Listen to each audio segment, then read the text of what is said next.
गुरु प्यारी साध संगत जी, सभी को प्यार भरी राधा स्वामी जी।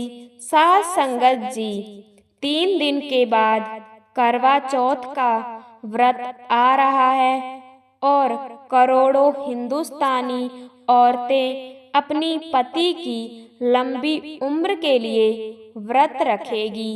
लेकिन जब आप इस वीडियो के जरिए बाबा जी और एक सत्संगी बीबी की बातचीत को और उसके बाद बाबा जी ने संगत को करवा चौथ पर क्या संदेश दिया उसको सुन लेंगे तो यकीन मानिए आप व्रत तो हर हाल में रखेंगे, लेकिन तब आपकी व्रत रखने के पीछे की सोच बदल जाएगी।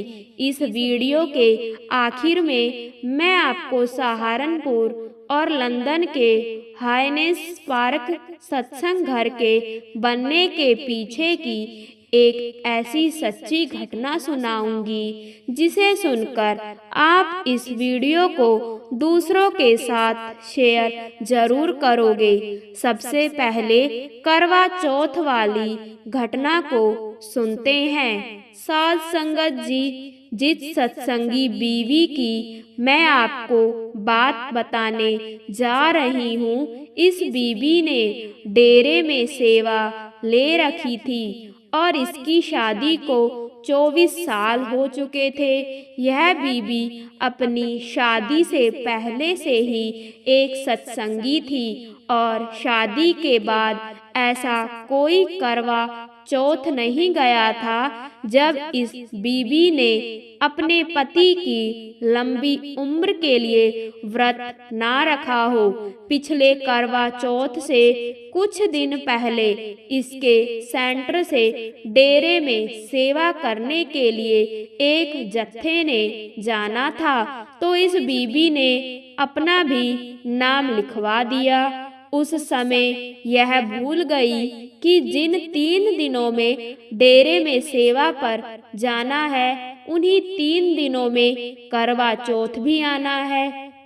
लेकिन अब यह नाम लिखवा चुकी थी तो इसके पति ने कहा कि कोई बात नहीं, तू डेरे जरूर जा, व्रत नहीं रखेगी तो कोई फर्क नहीं पड़ेगा, लेकिन अगर नाम लिखवाकर इस छोटी सी वजह के लिए सेवा पर नहीं जाएगी तो बहुत फर्क पड़ेगा।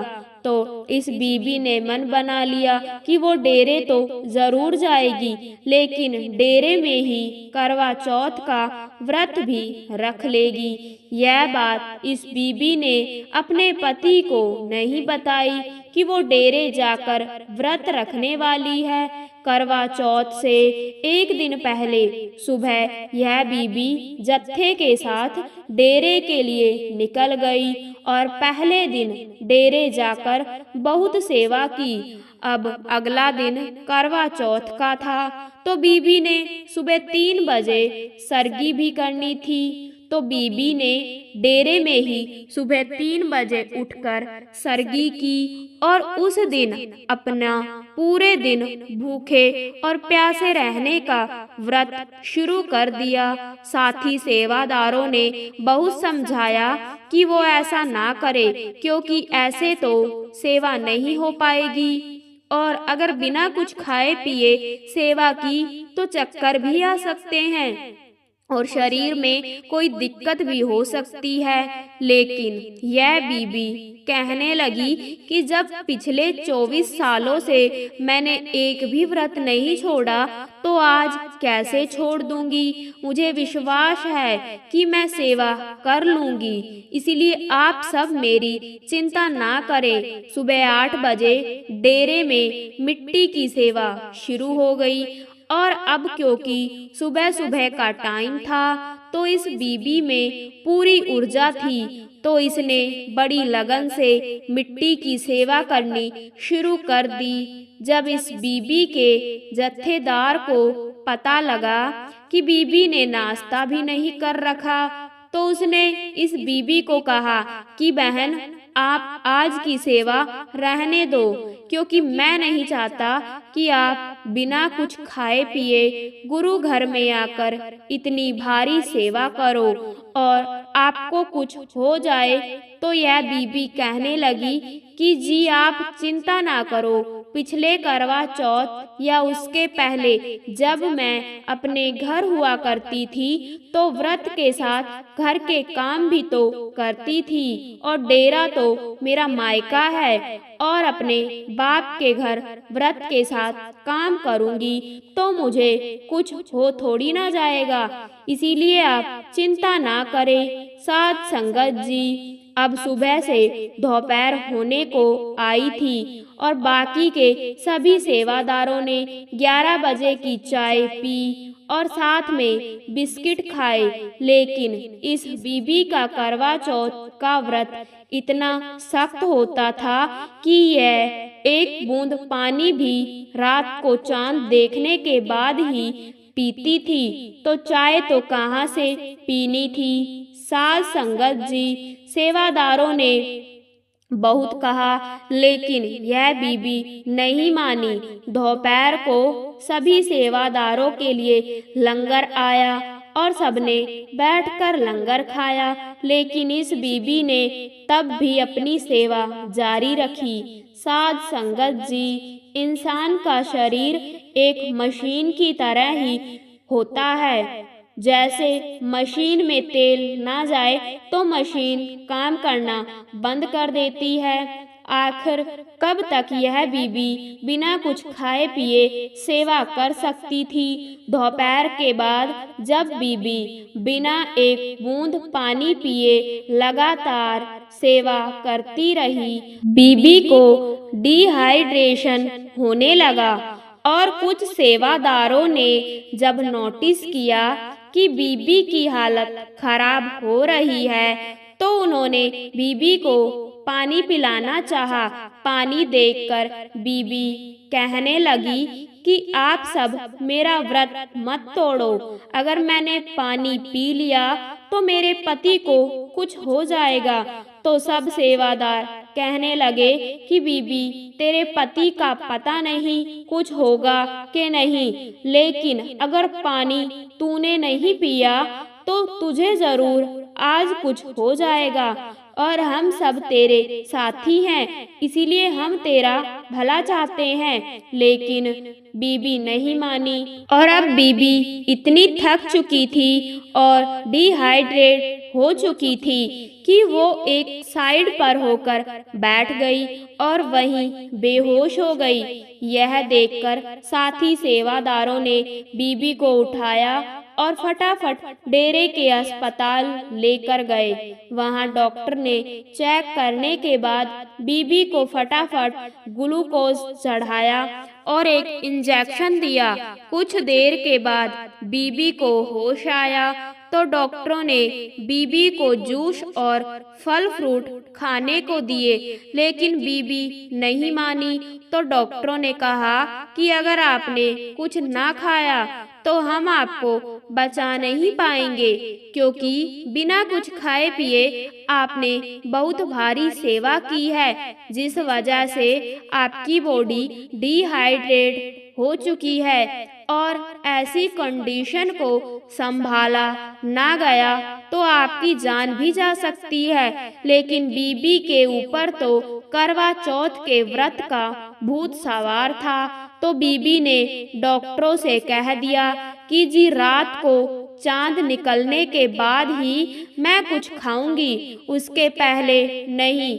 तो साथी सेवादारों और डॉक्टरों के लाख समझाने के बाद भी बीबी नहीं मानी। जब यह बात बाबा जी तक पहुंची तो बाबा जी ने बीबी को कहा कि बेटा तू मुझे एक बात बता, क्या जिनके पति आज इस संसार में नहीं है उन्होंने करवा चौथ का व्रत नहीं रखा होगा, और व्रत रखने से क्या तू उस मालिक के लिखे को बदल पाएगी? अगर हम परमार्थ में आकर भी इन वहमों में पड़े रहेंगे तो क्या फायदा? परमार्थ में आने का तेरे पति ने 100 साल जीना है तो वो तेरे व्रत रखे बिना भी जिएगा। एक व्रत रखने से, भूखे रहने से कोई किसी की उम्र ना तो बढ़ा पाया है और ना बढ़ा पाएगा। यह सब पुराने रीति रिवाज हैं और हम बस उसी को फॉलो करते रहते हैं। आगे बाबा जी ने समझाया कि जब पुराना जमाना था और मेडिकल सुविधाएं नहीं हुआ करती थी तो इंसान अपने शरीर को स्वस्थ रखने के लिए 10-12 दिन में एक दिन बिना कुछ खाए पिए रहता था या फिर बहुत हल्का भोजन किया करता था, और जिससे कि इंसान का डाइजेस्टिव ठीक ठाक बना रहे और लीवर को भी एक दिन का आराम मिल जाए। और आगे चलकर इसी चीज को लोगों ने व्रत का नाम दे दिया और नाम के साथ साथ इसका मतलब भी बदल दिया। लोगों को लगने लगा कि व्रत रखेंगे तो मालिक हमसे खुश हो जाएगा और हमारी मनोकामनाओं को पूरा कर देगा, उम्र लंबी कर देगा। बाबा जी ने दूसरे देशों के बारे में उदाहरण देते हुए भी समझाया कि दुनिया भर में 195 देश हैं और करवा चौथ सिर्फ इंडियन लोग रखते हैं, तो क्या बाकी 194 देशों में रहने वाली बीबियों के पति जल्दी मर जाते हैं? बाबा जी ने कहा कि इंसान का जब जन्म भी नहीं होता, जब वो माँ के पेट में होता है, तभी वो मालिक उसका इस संसार से जाने का समय भी फाइनल कर देता है। मालिक के लिखे समय से ज्यादा ना कोई यहाँ रहा है और ना कभी रह पाएगा। कितने भी व्रत रख लो, मालिक के लिखे को नहीं बदल पाओगे। मालिक को खुशी तब मिलती है जब हम भजन सिमरन करते हैं। लोगों के भूखे रहने से मालिक कभी खुश नहीं होता। बड़ी देर समझाने के बाद बीबी को बाबा जी की बातें समझ आई और उसने अपना व्रत रात होने से पहले ही तोड़ दिया और खुद की जान बचा ली। साध संगत जी, इस वीडियो का मकसद यह बिल्कुल नहीं है कि आप करवा चौथ का व्रत ना रखो। आपकी खुशी है तो जरूर रखो, लेकिन उस सोच के साथ मत रखो जिस सोच के साथ इस बीबी ने रखा। साध संगत जी, अभी आप वीडियो में बने रहिए। अब मैं आपको सहारनपुर और लंदन सत्संग घर की एक ऐसी बात बताती हूँ जिसको सुनकर आपको पता लगेगा कि हम जिस मत से जुड़े हैं वहाँ जाति, धर्म, मजहब के नाम पर कोई भेदभाव नहीं होता। कहने का तो सहारनपुर सत्संग घर और लंदन हाइनेस पार्क सत्संग घर में 7000 किलोमीटर की दूरी है, लेकिन इन दोनों सत्संग घरों के बनने के पीछे एक बहुत बड़ी कहानी है जो कि इन दोनों सत्संग घरों को आपस में जोड़ देती है। जब लंदन में एक बड़े सत्संग घर को बनाने का प्रस्ताव रखा गया तो लंदन में इसके लिए जमीन देखी गई और हाइनेस पार्क को सत्संग घर बनाने के लिए पसंद कर लिया गया। जिनकी वो जमीन थी उनकी उस जमीन पर एक चर्च भी बनी हुई थी, लेकिन अब जिसकी जमीन थी वो अगर उस जमीन को बेचना चाह रहे थे तो वो तो उनकी अपनी मर्जी थी। तो उन लोगों ने एक दाम को तय कर लेने के बाद उस जमीन को डेरे को बेच दिया और जमीन की सारी कागजी कार्यवाही हो जाने के बाद वहां काम शुरू कर दिया गया उस जमीन पर बनी चर्च को तोड़ने का प्रस्ताव डेरे में भेजा गया, क्योंकि वो चर्च बहुत बड़ी जमीन को घेर रही थी। इधर जब उस एरिया के आसपास रहने वाले ईसाई लोगों को पता चला तो उन्हें यह सुनकर बड़ा ही दुख हुआ कि उनकी चर्च को अब तोड़ दिया जाएगा, क्योंकि यह जमीन इंडिया में रहने वाले किसी ग्रुप ने खरीद ली है। साध संगत जी, बाबा जी उस समय इंडिया में डेरे में थे जब बाबा जी के पास लंदन से सेक्रेटरी साहब का प्रस्ताव आया कि जमीन पर बनी चर्च को तोड़ने की अनुमति दी जाए। बाबा जी भले ही लंदन से 7 समंदर पार इंडिया में बैठे थे और वो ईसाई लोग जो चर्च टूटने की खबर से दुखी थे, वो बाबा जी की संगत में से भी नहीं थे, लेकिन फिर भी बाबा जी ने सब कुछ जान लिया और किसी को दुखी करके खुद का घर बनाना यह तो बाबा जी कभी भी नहीं कर सकते। जब बाबा जी के पास ईमेल आया तो बाबा जी ने उसका जवाब देते हुए कहा कि आप उस जमीन पर बनी चर्च को ना तोड़े, उसको वैसे का वैसे ही रहने दें और वहाँ उस चर्च से जुड़े ईसाई लोगों को भी इस बात की